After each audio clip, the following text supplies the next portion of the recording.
নতুন করে বাংলার বাঙালি মানুষকে আবার অভিনয়ের জালে জড়াতে চাইছে।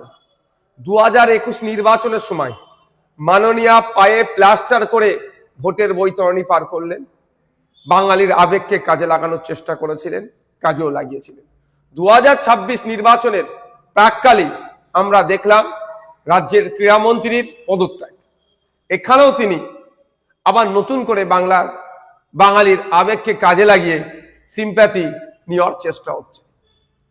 সৎ সাহস যদি থাকে, যাদের জন্য গোলযোগ হয়েছে সব কটাকে, যুব ভারতী স্টেডিয়ামে যারা গোলযোগ তৈরি করলো সব কটাকে ধরে জেলের মধ্যে রাখুক। তো যখন দেখছে বাঙালি মননে এই ধরনের চরম ক্ষোভের বহিঃপ্রকাশ ঘটছে, চরম ক্ষোভ হয়েছে, সেই সময় আমরা কি দেখছি যে নাটক করে পদত্যাগ করানো হলো এবং পদত্যাগ পত্রকে গ্রহণও করে নেওয়া হলো।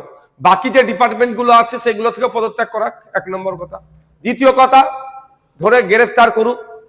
3 নম্বর কথা হচ্ছে, যেটা বড় কথা, আর 2-2.5 মাস বাকি নির্বাচনের, কি 3 মাস বাকি নির্বাচনের নোটিফিকেশন আসতে। এই সময় নিজের ভাবমূর্তিটাকে, তার দলের ভাবমূর্তিকে স্বচ্ছ হিসাবে দেখাতে চাইছে। 26,000 চাকরি বাতিল হয়েছে যে চোরগুলো চুরি করার জন্য, তাদের বিরুদ্ধে ব্যবস্থা নিয়েছে। উল্টে তাদেরকে বাঁচানোর জন্য হাইকোর্ট থেকে সুপ্রিম কোর্ট বারবার ছুটে গিয়েছে।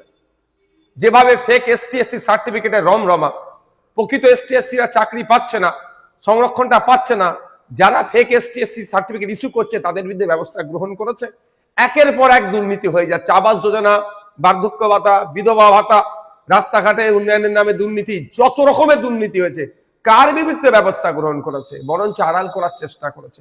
আমরা ভুলে যাচ্ছি না RG করের তিলোত্তমার ঘটনাটা, এত বড় ঘটনা ঘটে গেল, কি ব্যবস্থা গ্রহণ করেছে? উল্টে আরো বাঁচানোর চেষ্টা করেছে, আমরা সব জানি। আর নতুন করে এই ক্রীড়ামন্ত্রীর ইস্তফাপত্র দিয়ে বাংলার মানুষকে, বাঙালির আবেগকে নিজের কাছে কাজে লাগানোর চেষ্টা যে চালাচ্ছেন মমতা ব্যানার্জি মহাশয়, এটা কার্যকারী হবে না।